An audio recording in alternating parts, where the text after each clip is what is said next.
तांगेवाला की कहानी। गर्मी की लंबी छुट्टियां प्रारंभ हो चुकी थीं। मेरे कुछ मित्रों ने इन गर्मियों की छुट्टियों में कश्मीर जाना तय किया था और इस प्रस्ताव को सबसे अधिक समर्थन मैंने दिया।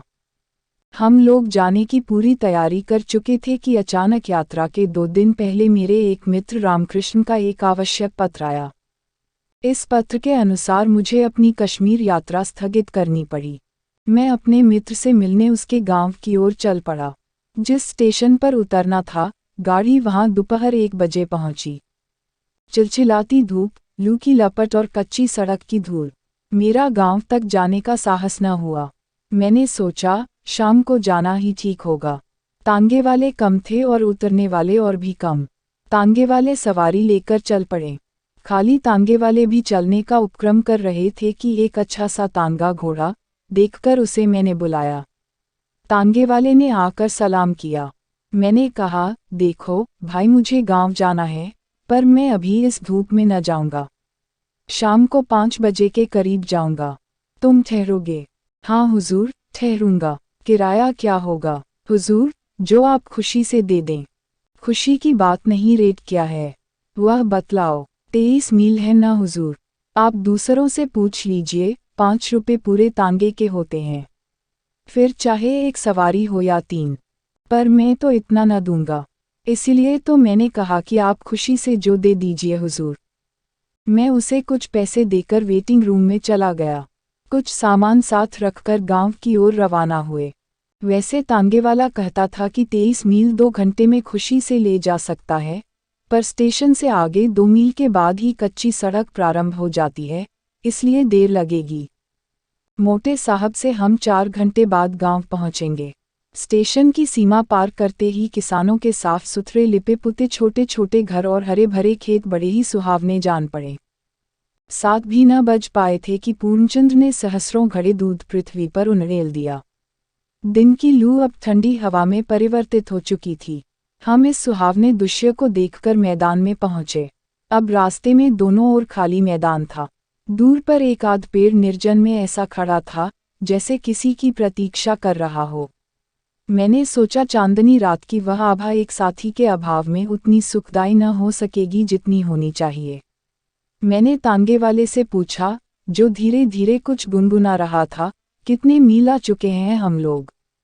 अभी हुजूर, कुल 7 मील ही तो आए हैं।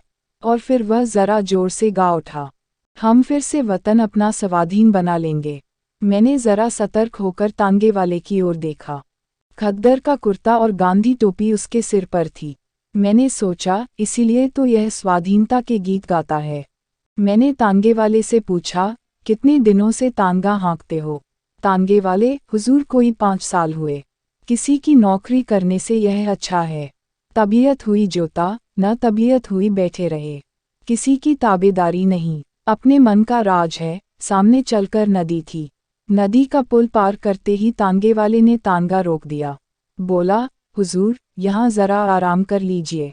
नदी का पानी बहुत साफ और मीठा है। कहते हैं कि सन 57 के गदर में तात्या टोपे दुश्मनों की सेना को चीरते हुए यहीं से नदी के पार चला गया था। तात्या टोपे, मैंने मन में सोचा, इसे इतिहास का भी कुछ ज्ञान है। तांगे वाला फिर बोला, हाँ हुजूर, तात्या टोपे नदी के पार जाना चाहता था। फिरंगियों की सेना ने उसे चारों ओर से घेर लिया था। फिर भी हुजूर वह इतना तेज, इतना फुर्तीला था कि 4-5 बड़े बड़े फिरंगी अफसरों के सामने से निकल गया, अपनी सेना समेत, और उसका कोई कुछ भी न कर सका। मुझे तांगे वाले के मुंह से इतिहास की कहानी बड़ी ही रोचक लगी। मैं जानता था कि आखिर इस तांगे वाले के मन में क्या है। मैंने पूछा, फिर क्या हुआ? और मैं तांगे से उतरकर उसके पीछे पीछे चला। वह बोला, सन 57 के गदर में अगर हिंदुस्तानियों में एका होता तो पासा ही पलट जाता। पर तकदीर और फूट जो न कराए सो थोड़ा। मौलवी अहमद शाह और तात्या टोपे सरीखे देशभक्त वीरों को भी हमी में से धोखेबाज लोगों ने धोखा देकर दुश्मनों के हवाले कर दिया। खून खौल उठता है हुजूर, यह बात सोचकर। मैंने पूछा, तुम पढ़े लिखे हो? तांगे वाला उत्साह के साथ बोला, बहुत कम हुजूर, हिंदी अच्छी तरह पढ़ लिख लेता हूँ। अंग्रेजी भी थोड़ी जानता हूँ। पर हुजूर जब से 57 के गदर का इतिहास पढ़ा और यह जाना कि फिरंगी कैसे आए और कैसे फैल गए सारे हिंदुस्तान में, यह जाना, तब से हुजूर, बदले की भावना से रात दिन जलता रहता हूँ। सरकारी नौकरी इसलिए नहीं की। मेरा बाप डी.सी. की अर्दली में था। मुझे वह जगह मिल रही थी। मैंने ठोकर मार दी। माँ बाप नाराज हो गए तो घर ही छोड़ दिया। तब से यहाँ हूँ। यह तांगा चलाता हूँ पर तांगे पर भी किसी साले फिरंगी को बैठाकर तांगा न हाँकूंगा। क्यों? फिरंगी को न बैठाने की कसम क्यों खा ली है? सारे हिंदुस्तान में गदर के समय इन फिरंगियों ने क्या कम जुल्म किए हैं? गांव के गांव जला दिए, औरतों को बेइज्जत किया, निरपराध लोगों को तोपों के मुंह में बांधकर उड़ा दिया। फिर सन 57 की दूर की बात जाने दीजिए, अभी की ही बात है। पंजाब में उन्होंने क्या कम किया है? जलियांवाले बाग को कौन भूल जाएगा? घाव ताज़ा है हुजूर। इन फिरंगियों को देखते ही उस पर नमक पड़ जाता है। इसीलिए मैंने कसम खाई है, इन्हें तांगे पर कभी न बिठाऊंगा। मेरा मन इनसे बदला लेने के लिए बार बार उमड़ता है। इतने में हम नदी किनारे पहुंच गए। मैं एक चट्टान पर बैठ गया। पास ही एक दूसरी चट्टान पर तांगे वाला खड़ा था। उसने लोटा भर पानी लाकर मेरे पास रखा।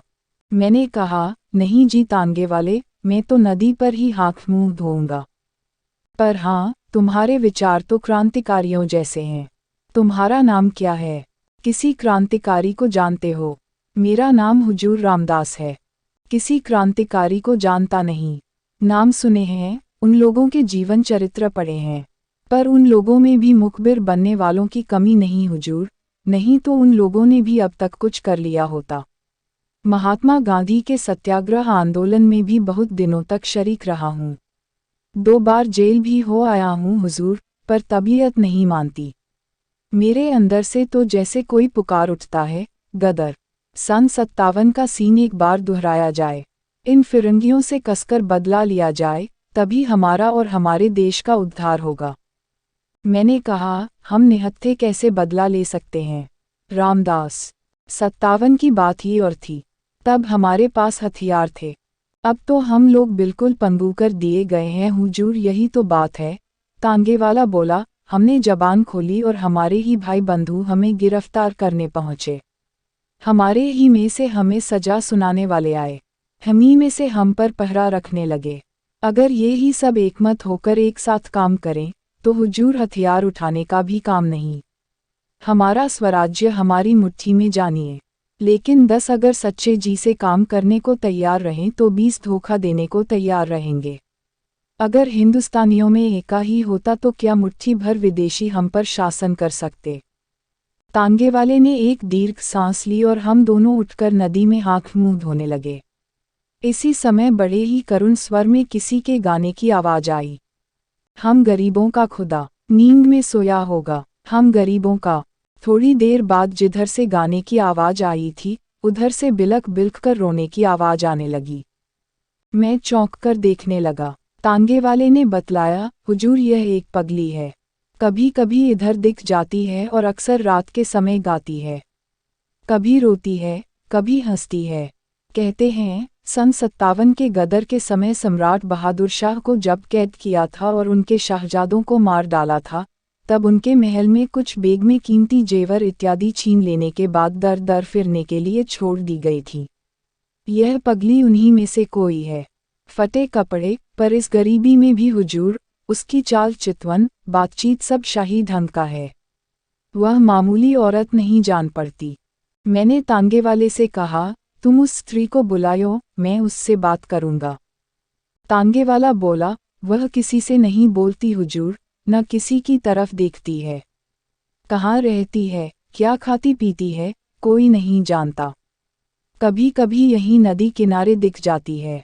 ना जाने कितने वर्षों से इसी तरह गाती है, रोती है, हंसती है, पर आज तक कोई उससे बात नहीं कर सका है।